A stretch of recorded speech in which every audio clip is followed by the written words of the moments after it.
বস বস এই কান আলো সে কার লাগিয়া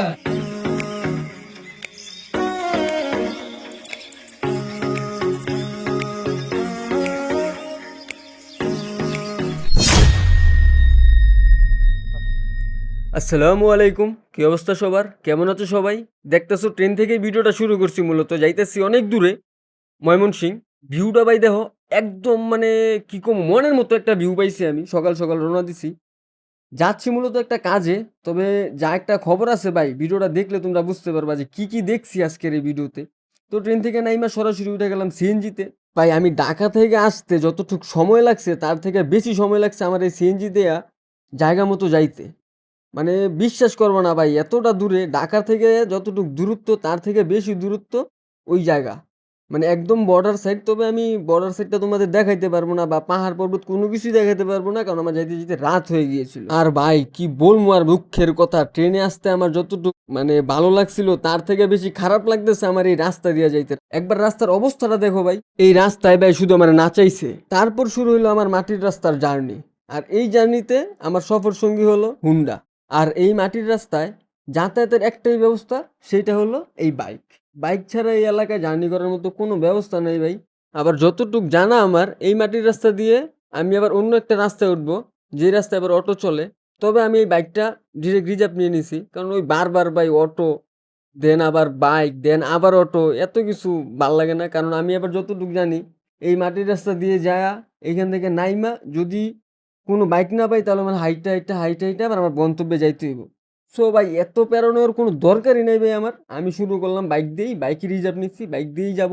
একদম সম্পূর্ণ জায়গা বাইক দিয়েই যাবো, আবার ব্যাক করবো বাইক দিয়ে। আর ভাই আমার এই জায়গায় পৌঁছতে পৌঁছতে প্রায় রাইতের 10টা থেকে 10:30টার মতো বাইক গেছিল। আমি রওনা দিছি সকাল 10টায়, মানে ট্রেনে উঠছি আমি 10:30টার দিকে। আর এই সেই মাটির রাস্তা, যে রাস্তায় আমাকে গন্তব্যে নিয়ে যাবে। আর এই যে দেখেন সেই গন্তব্য, যেখানে দেখতেছি ভাই ভরপুর মেলা, অনেক কিছু। এখানে আমি আশাও করি না এত কিছু পাবো। আইসা দেখি আবার এখানে মুরব্বি মানে বক্তব্য দিতেছে, ভাই সবাই বইসা পড়েন, ভাই সবাই বইসা পড়েন, কারণ সবাই দাঁড়ায় আছে গান শোনার জন্য। এই যে আপাকে দেখতেছেন, এই আপাই গান গাবে, আরো অনেকেই গান গাবে হয়তো বা। তবে আমি ভাই এই গানের জন্য আসি নাই, আসছি মূলত ঘুরতে। কিন্তু আইসা দেখি এরকম অবস্থা। আর আসছি ঘুরতেও না ভাই, অনেক ইম্পর্টেন্ট একটা কাজে আসছি। তবে এই জায়গার খবর পাওয়ার পর ভাবলাম একটু দেখে আসি, ঘুরে আসি, এই জন্যই সরাসরি এখানেই আসছি। ওরে বাবা, এনে দিয়ে এবার বক্সিং মারে মানুষ। মানে ভাই আপনার যদি কারো প্রতি জিত থাকে, তাহলে শিওর ভাই এনে টাস করে একটা মাইরা দিবেন, যা আছে কপালে ভাই। মনে করেন জিত মিত থামানোর লাগে এটা বেস্ট ভাই। এটা টিকটক মিকটক আবি যাবি কতখানি যে দেখলাম ভাই। তবে আমার ইচ্ছা করে না এই জায়গায় ঘুষি মুষি দিতে, নিজের হাতের কোনো ক্ষয়ক্ষতি করতে ভাই।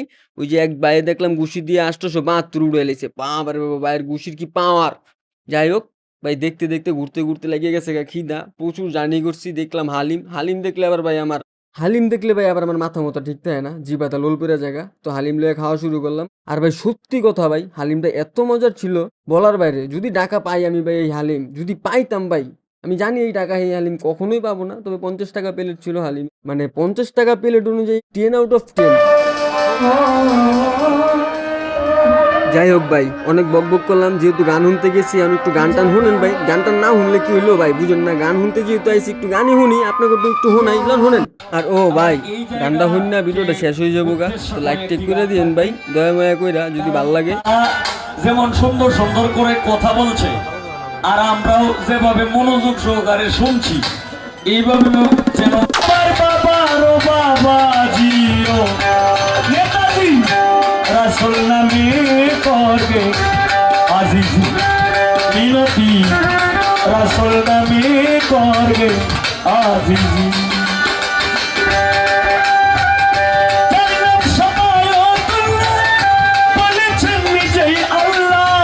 থ্যাংক ইউ ভাই পুরোটা ভিডিও দেখার জন্য। শেষ ভাই গান, অনেক রাত হইছে। আর গ্রামের যে এত কুয়াশা পড়ে ভাই, মানে কি করবো, শীতের যে একটা বাপ, এটা গ্রামে সেই বুঝলাম আমি। যাই হোক ভাই, tata bye bye, goodbye, see you অন্য কোনো ভিডিওতে।